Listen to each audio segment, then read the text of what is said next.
all gas, no brake. Wilson going to the air. Chased out by Daquan Jones. Wilson looking end zone, wide open, touchdown! First NFL touchdown for Zach Wilson. Let's make sure we play like the New York Jets. This is a disaster right here. Look at great protection. He can set his feet, no panic, and then crowd.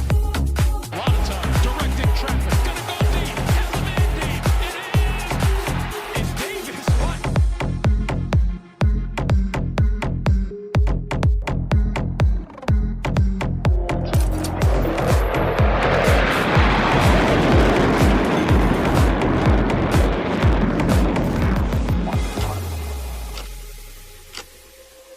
What's going on, Jets Nation? CJ the Painkiller D. Simone here, and you are watching Jets Guru. Now, give it up for your host, Mr. Daniel Smith!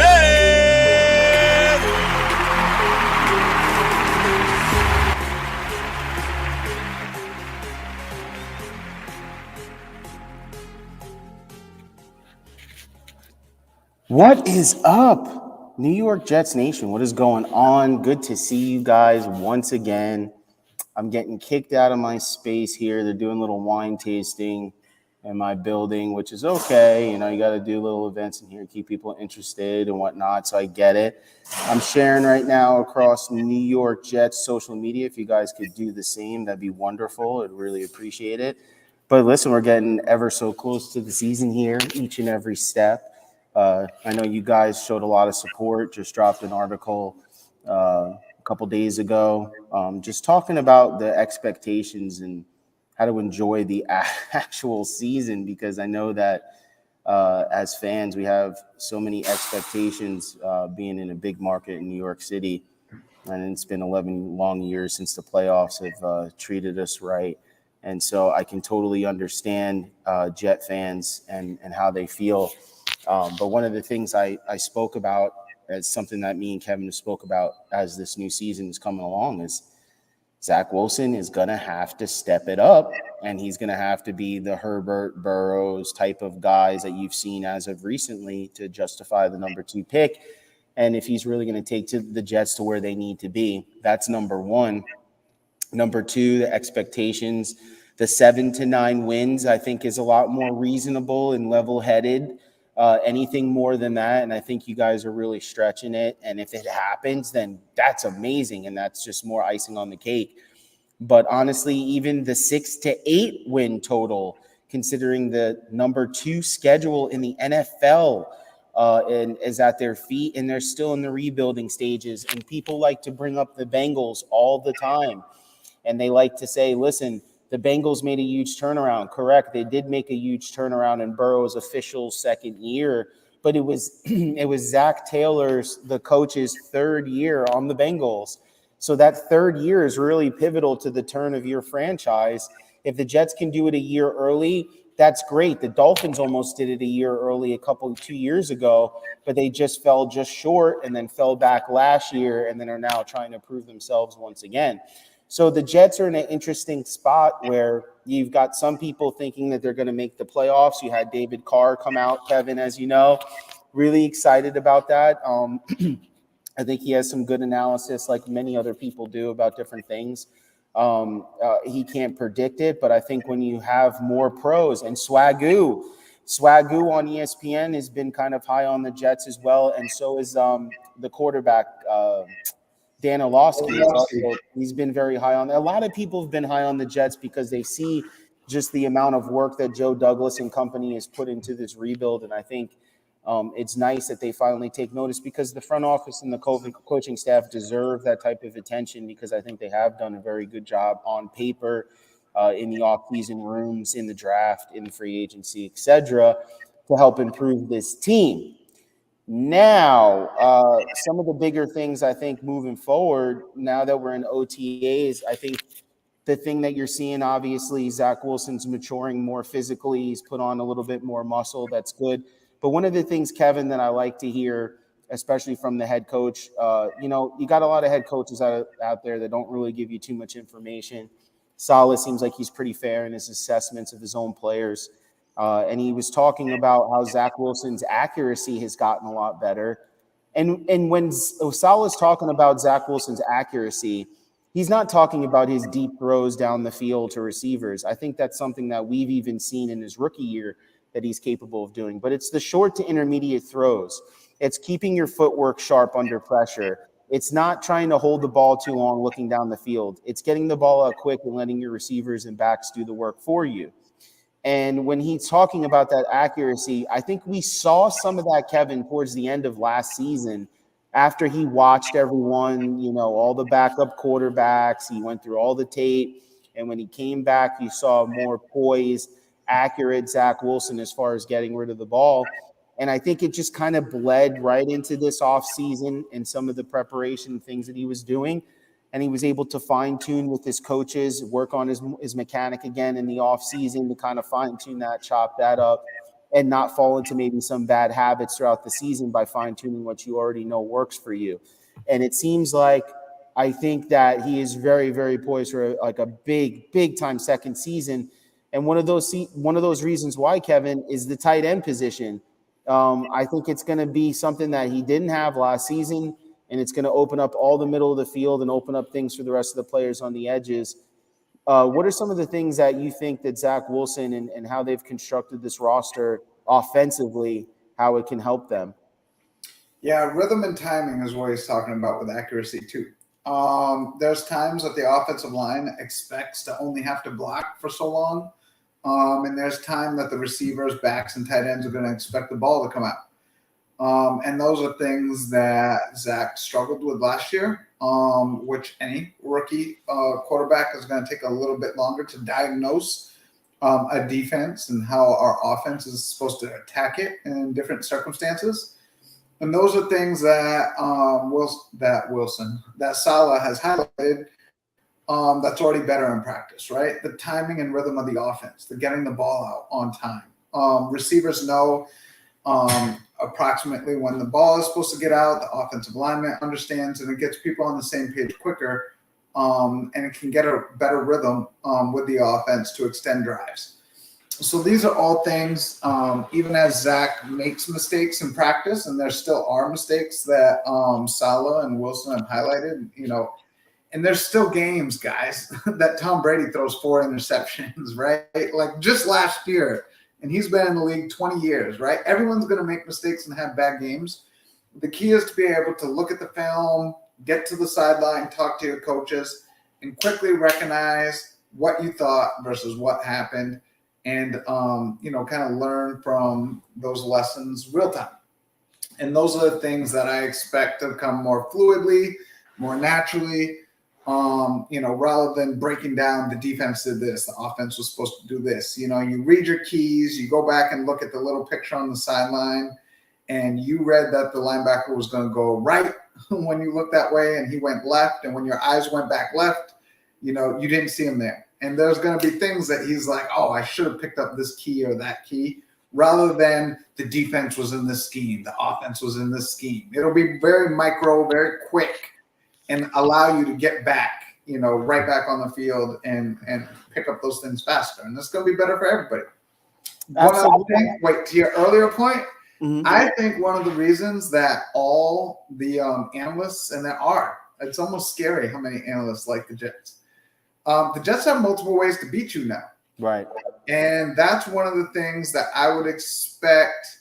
They were going to still be slept on until you prove it.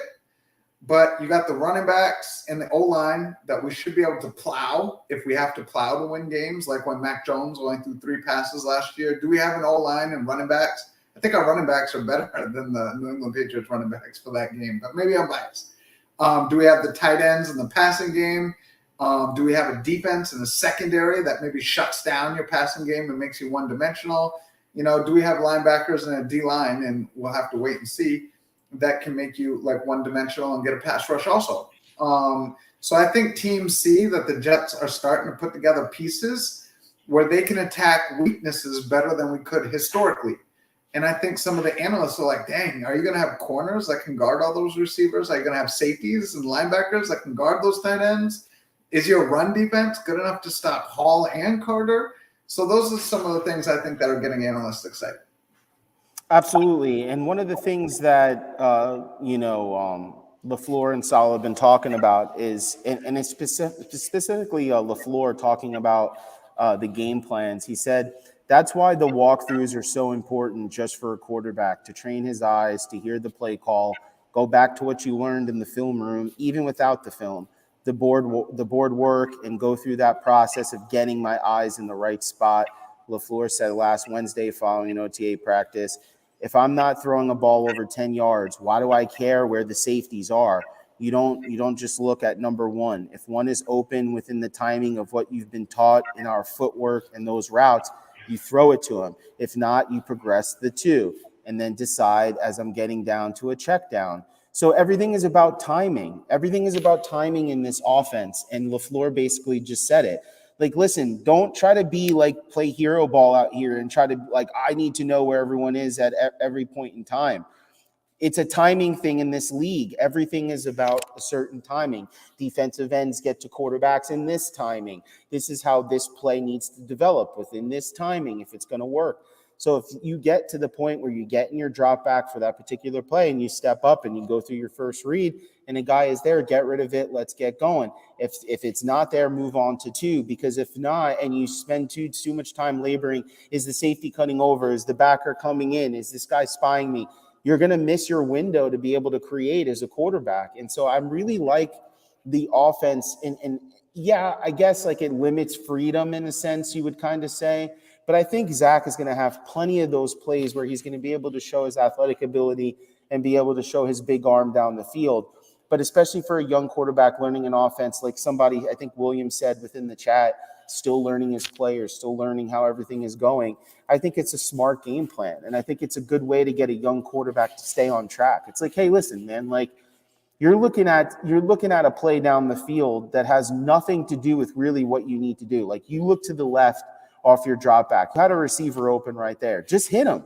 You're looking down the field hoping that the safety doesn't leak over, and then by the time he leaks over and you go, I don't want to throw here, then your number one is already down, and now you're looking over to your check down three. And then if you're in time for that, because by then you might be pressured, you might be sacked. So everything is about timing. Everything is about placement. I mean, we talked about it on the show all the time about Steve Young and talking about his footwork and how everything is about footwork, because your footwork, that's where the timing is. The timing is within the footwork. So when you get into your drop back and you're ready to step up and throw the football, you don't want to be kind of pitter-pattering with your foot or stampering around looking for a receiver. You want to step into the pocket and make a throw. So by the time that happens, you need to already have gone, okay, one's not looking good on his turn. I'm already at two. Now I'm making a decision. And it's fast, guys. And we don't give these guys enough credit in the NFL because the timing is fast. And listen, there's some of you guys who watch the show. You've played college football. You've played semi-pro. Some of you have even played pro football for a little bit. I don't care what level you play at. If you have not played quarterback in some kind of level, you do not understand. I mean, dude, even at the very lowest levels of football, in high advanced fantasy football, I'm not fantasy football, flag football leagues, like, dude, it's hard to play quarterback in these leagues. I've tried, and it's not easy. It is not. You don't have any time, and that's without a 300-pound man getting ready to crunch you in half. Like, this is everything is about timing. You only have 2 seconds, 2.5 seconds, whatever it is, to throw the football realistically if you're going to make a successful play in the league. And I think it's even less than that, to be honest with you. By the time you get out of your drop back, you should have already went through your first read and see if your receiver's turning or getting out of his break. And if not, you're already moving on to two. And if that, sometimes quarterbacks break because some quarterbacks can't handle that. And after their first read, they're off on the run. And then it's scramble time. That could be very good too, but you can't run a successful NFL offense like that. So I think Zach Wilson has enough cowboy in him, enough like just kind of play style where that if things do break down, he could find those big plays that I think fans love to see and gets them excited. But I think the game plan is smart in the way that LaFleur is getting him into a rhythm of getting rid of the ball and letting his playmakers work. I think it's an excellent quote for fans to kind of read and get excited about because it just reaffirms what we've been saying on the show. And obviously we knew what kind of offense they were going to be bringing to the table because they run it in San Francisco. But this is excellent especially for a guy like Zach Wilson, who has very, very good arm talent and needs to be kind of slow, not controlled, but slowed down just in the fact that he needs to realize you've got talent all around you. Use it. We saw it in the Bengals game. We saw what Michael Carter can do if you dump the ball off to him and you hand the ball off to him. We've seen what Berrios can do in the ins and outs of this offense in the 5 to 10 yard range. Use these guys. Let them work. That's what they get paid for. You don't have to be the hero every time. Yeah, I think a couple things. Yes, the life should be much, much easier. And I saw, just to address a couple comments, thank you for everyone who adds their 2 cents throughout the show. We try to get to them the best we can.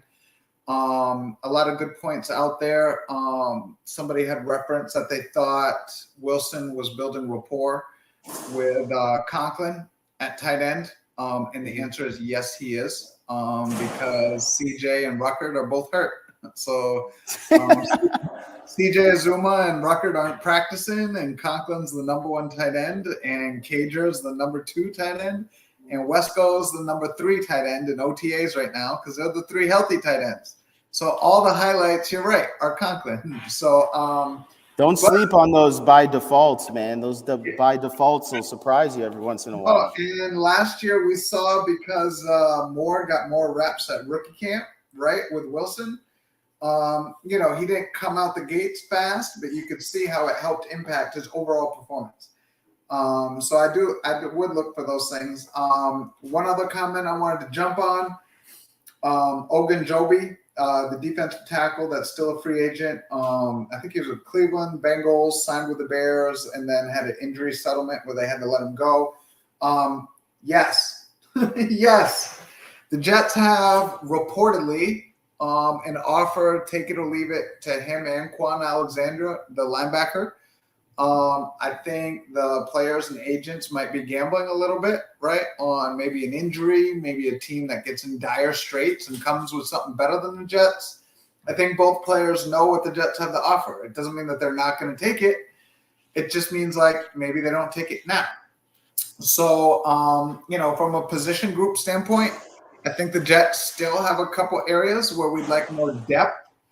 And defensive tackle and linebacker are probably 2 big ones. Maybe safety is probably another one. Maybe a backup center, but I think they like Feeney for all the fans who keep throwing McGovern out the door. He's still here. But anyways, keep the comments coming, guys. Definitely appreciate them during the show. We'll address them as they come. I know one of the agenda topics we're going to tackle right now is where we think the Jets are going to be significantly better as a position group than we were last year. And this is a super tough question, right? Because I think everyone is excited about a lot. There's a lot to be excited about. And our corners, man, they were good last year. They were not anywhere near our biggest issue. Right.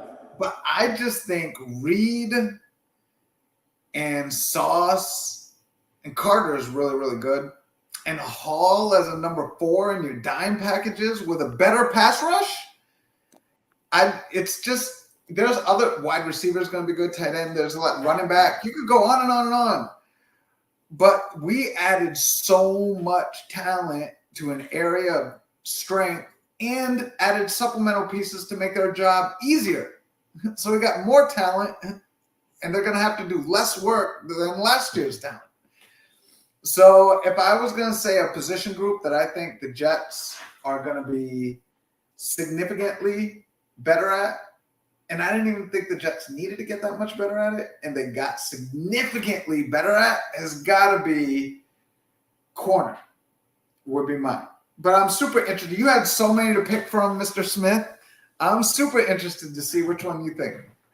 Yeah, I mean, there is a few. I mean, I think defensive line is a big one. I felt like the Jets were kind of weak on the defensive line last year in many spots. In certain games, you had guys shine out, which was nice for them. But I think overall as a unit, I think that they just got ran on too much. And if you're going to be successful in this league, you got to be able to stop the run still. And it just extends drives in the short yardage that I just think is not good. And, I like that Mosley slimmed down because I think it helped him in this defense that Saleh likes to, because, the backers have to run a bit.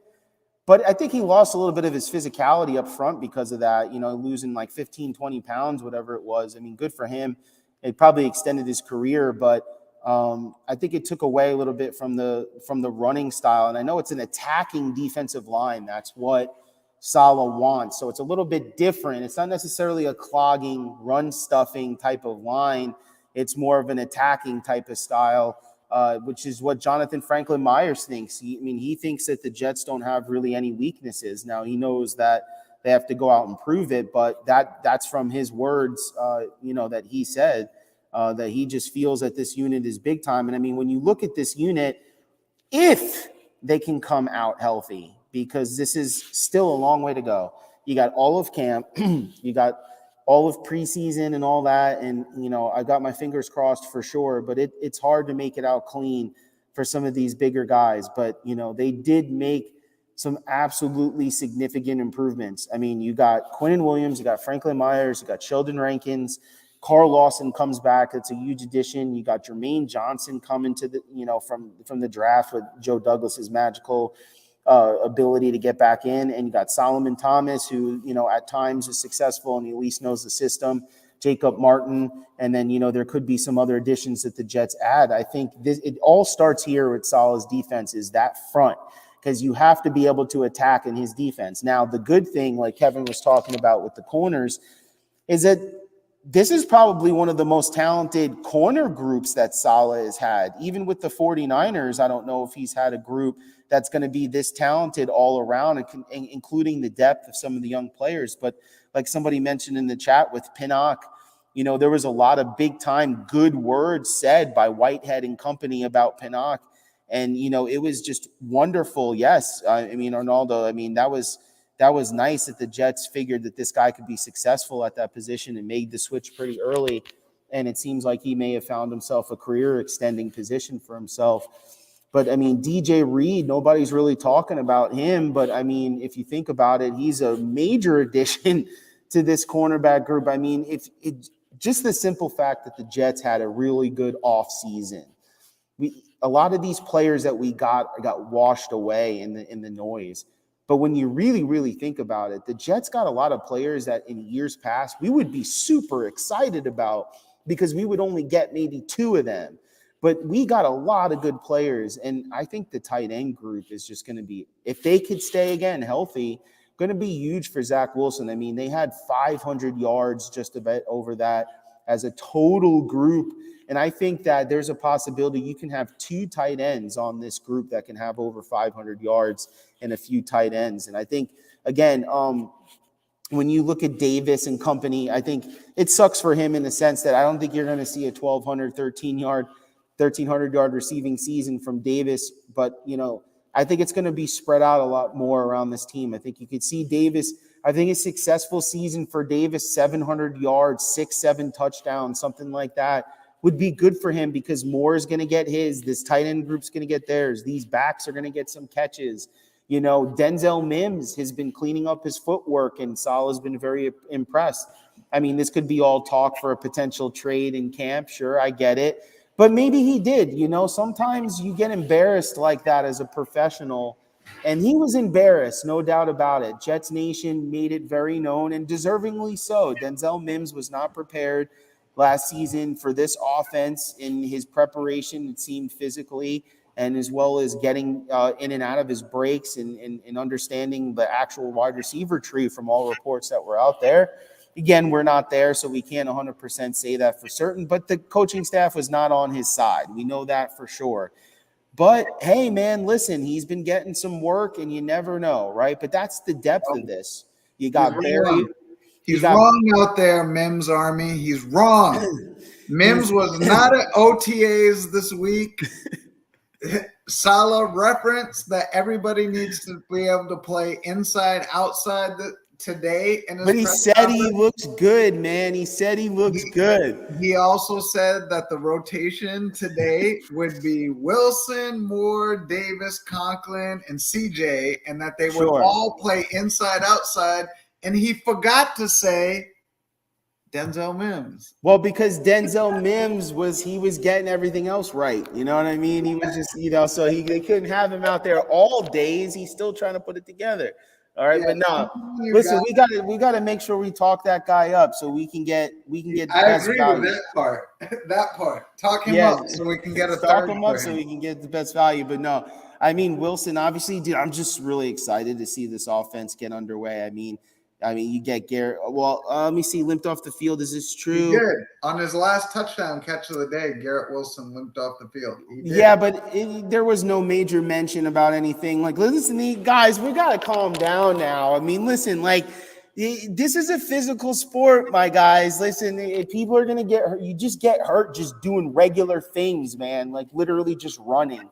I know it sounds weird, but for some of you guys that haven't ran in years, try going out there and running full speed and doing breaks and different things and, competing with guys, even in non-tackle situations for like an hour and a half and see if you may not tweak a little something here and there, maybe like just pull a little something here and there. I can't see that, Kevin.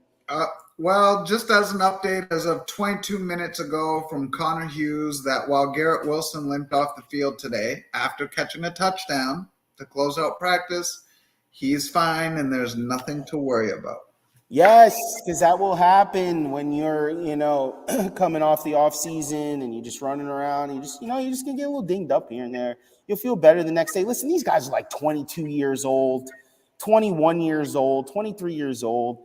Listen, they can handle it. If I could handle it when I was that age and I wasn't a world star athlete, I'm pretty sure that Wilson can handle it. He'll ice it up. He's got the best treatment in the world. And he'll be ready to go. The number one thing is we got to keep Carl Lawson healthy.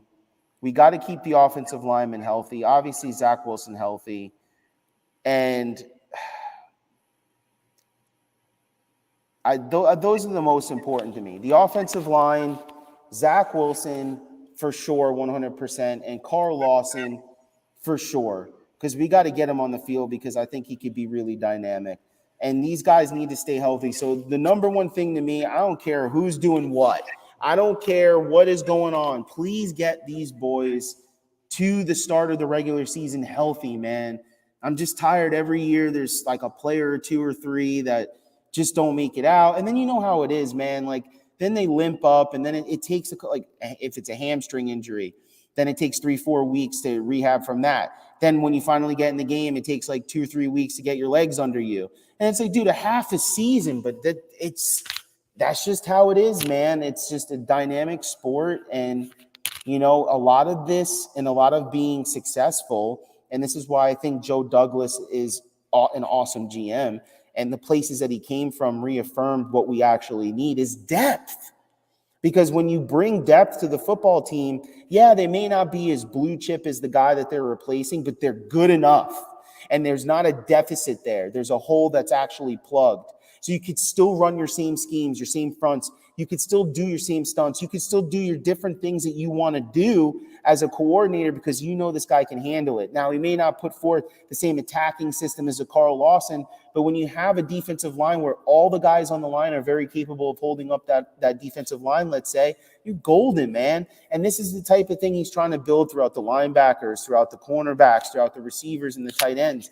We can't afford to lose one guy and then be done for the rest of the season or offense can't run. That's not how this offense is organized and structured because the offense is organized and structured to spread the ball around. That's the way it's designed. And it's not designed for any one player to be a superstar. There's a lot of deception. There's a lot of trickery, as you've seen, and you're going to see a lot more of it as well offensively, especially with the 2 tight end set. I mean, again, this is why it's very important for me to not make any excuses for Zach Wilson going into this year because if they're healthy, there's no reason these guys shouldn't be able to at least be a very, very competent offensive unit. And one of the best, I think, Jets offensive units we might see in quite some time if healthy.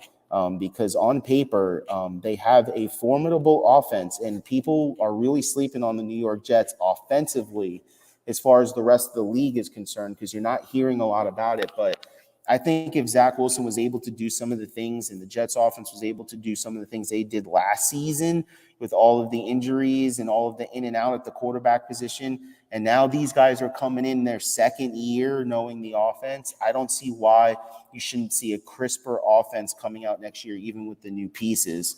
But with that being said, guys, listen, I know the show isn't a weekly thing right now, but it's the off season. So we don't want to bore you guys to death every single week talking about the same thing. So we want you guys to enjoy the time that we're here. And, we have more articles that are going to be kicking out as more information and more speak and more play comes out there. Again, we got season tickets, so we're going to be out there doing some live shows, hopefully doing some trivia for you guys out there. We're going to be having fun this year. I think this is going to be the year to have fun, finally. I think this is going to be an exciting time. And I think this is going to be a time where if you're a season ticket holder, this is great because you'll be able to have your choice of playoff pick for year 3 to go ahead and grab your seats and stuff. And so, who knows? Maybe we get lucky and maybe we squeeze in there this year in one of those spots through the luck of the draw. But again, what I'm looking for this year is a lot of fun. And let's make it fun again. Let's make Sundays fun again. Let's not be so serious. There's so much serious stuff going around. Can we just have fun again?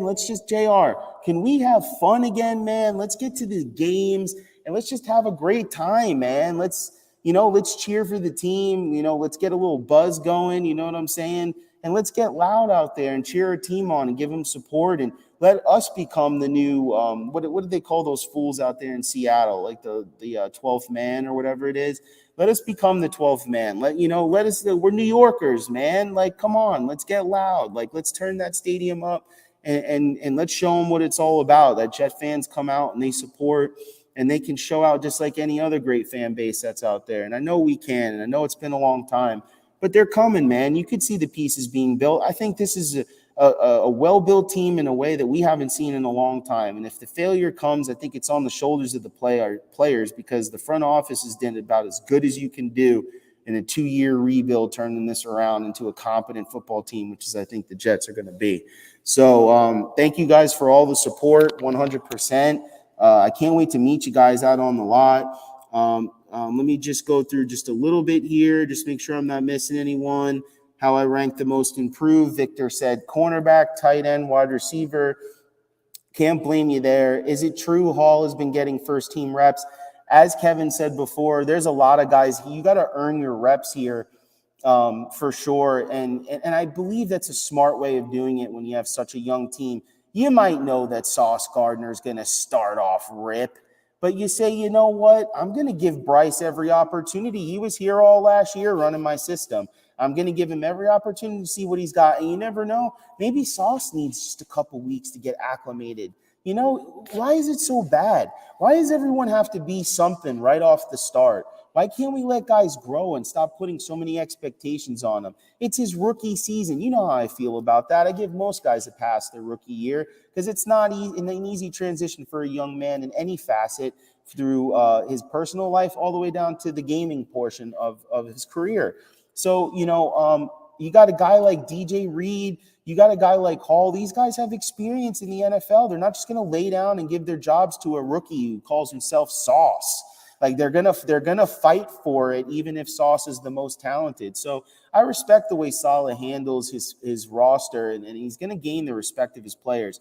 Bring in Sheldon Richardson, absolutely not. Ruckert was such a value pick. He is top 10 tight end potential by year 2 to 3. I don't know about that, but I know what he is. He's going to be a solid blocker and maybe a short goal line situation type of tight end, big body guy. And you know what? As a rotational piece at tight end, as your third tight end, I don't think you can get any better than where they got him in his value. So that's very, very good. By 2024, Ruckert will have been the best tight end in his job. You're really going hard, Victor, on Ruckert over here. I'm going to have to put down something on that. Maybe owe you a beer, or maybe you owe me a beer. We'll see. William said, I'd definitely say defensive line, especially edge. Yeah, I mean, defensive line, they've got a healthy rotation. But listen, some of these guys were here last season, and they need to step up. Quinnen Williams is out here getting the Sean Ellis treatment, getting double teamed every single time. Like, some of these guys got to start showing up so Quinnen can show his value. Because listen, not everyone's Aaron Donald. I hate to break everyone's heart, you know what I mean? But there's guys that are really talented that play the position, and they need some damn help out there. So, I mean, Jonathan Franklin Myers needs to be more consistent to free up some stuff on the defensive line so some attention can go that way and not in Quinnen's face. And then Lawson's got to stay healthy, and you got Sheldon Rankins and Solomon Thomas and all the guys we just discussed. They need to step up and do their job so that they have to do a concerted effort of picking up the free man and not just keying in on Q Williams, which is what they're doing now. And, you know, sadly, I think, well, maybe not, but sadly what's been happening is he hasn't been able to showcase his talent because he is a mess to deal with. He really, really is. You guys do not see it, but when you look at his win battles up front and you look at how much attention they show to Quinnen Williams, this guy is a big-time player, and I think you're going to start to see it this year. I think you're going to start to see him really, really shine. So thank you guys so much for tuning in. Listen, you got to get some guys out the door. Again, it's going to be twice a month that we're going to do it until camp starts. Once camp gets started, we're going to be opening up a little bit more for you guys. I know a bunch of people have been asking us about the audio show, if we're going to start that up again. That's something that me and Kevin got to talk about. We could probably do something like that again too. But yeah, we got a lot of things on deck, including some new merch and stuff like that. I think we're going to wait a little bit, you know, because the Jets change players so often that, you know, once we know a guy is going to be cemented in for quite a bit of time, maybe we'll make some shirts and different things like that. But for right now, we're just going to give you guys the best fan-driven information on Facebook that you're going to find. So I appreciate the support. Thank you, Kevin. Thank you, JR. Thank you, all the fans, for listening. Please share. Comment. We'll get back to you when we get a chance. Much love. JETS, Jets, Gotham City crew. We're out. I can feel it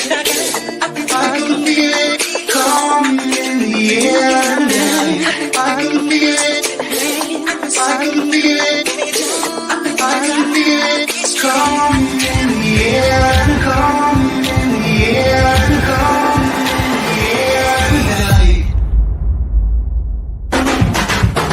You remember, oh no.